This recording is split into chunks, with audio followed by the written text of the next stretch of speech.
So, ayan na guys. Ayan. So, ayan, luto na. Ayan.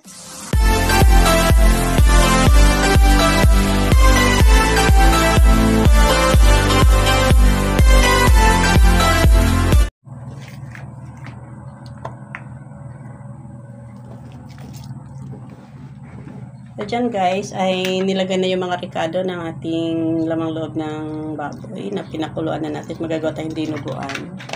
Nalagay na dyan yung sibuyas, paminta, at saka syempre toyo. Tapos hahaluin siya para mag-mix yung lasa.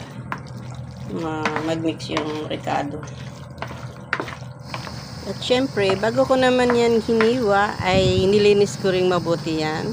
Pinakuluan ng ilang beses at ilang beses ko rin yan pinalitan ng tubig para mawala yung amoy. So, ayan, magigisa na tayo. So, malinis na malinis talaga yung ating laman ng baboy.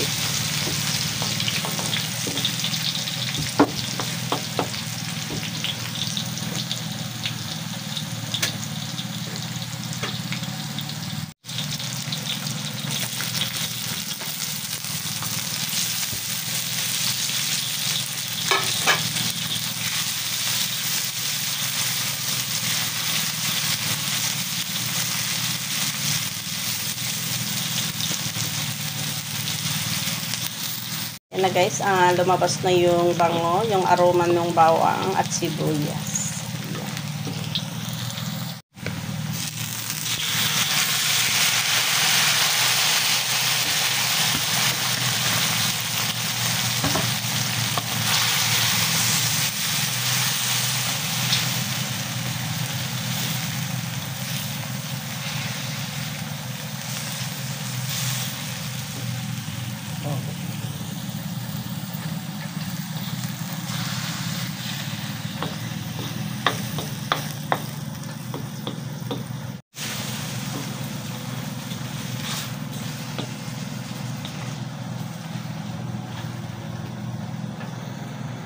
Ayan guys, lumabas na yung sariling sabaw ng ating bituka ng baboy. Ayan, hayaan lang muna natin para na masangkot siya, para mas malasa.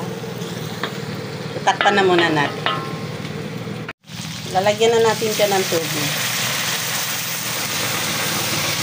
Ang tubig na yan ay pinakulo ko. Ayan. Ayan. Sige, takpan muna natin. So, ayan. Kailangan madami-daming tubig guys, no? Ayan.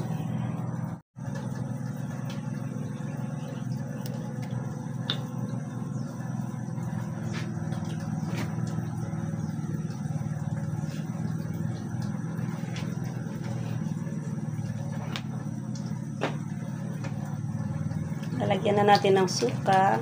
Ayan.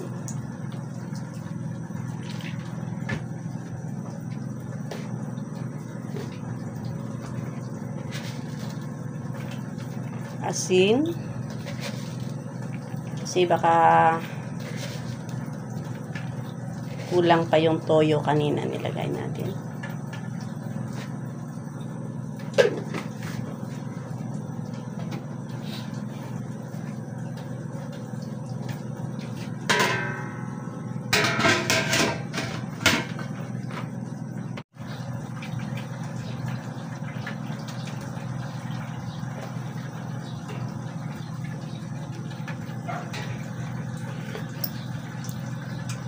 Lagyan mo natin ng malamig na tubig guys para at ilalagay na yung dugo.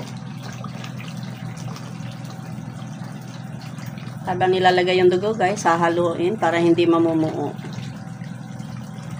Tuloy-tuloy ang halo-halo lang para hindi mamumuo. Kasi pag hindi siya hahaluin, namumuo siya.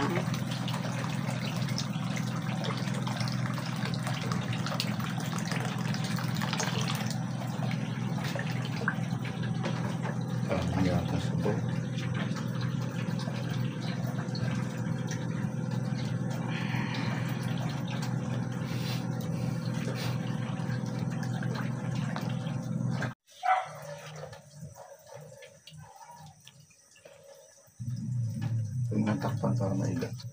Iga-igahin lang natin guys, no? Kasi medyo naparami ng sabaw.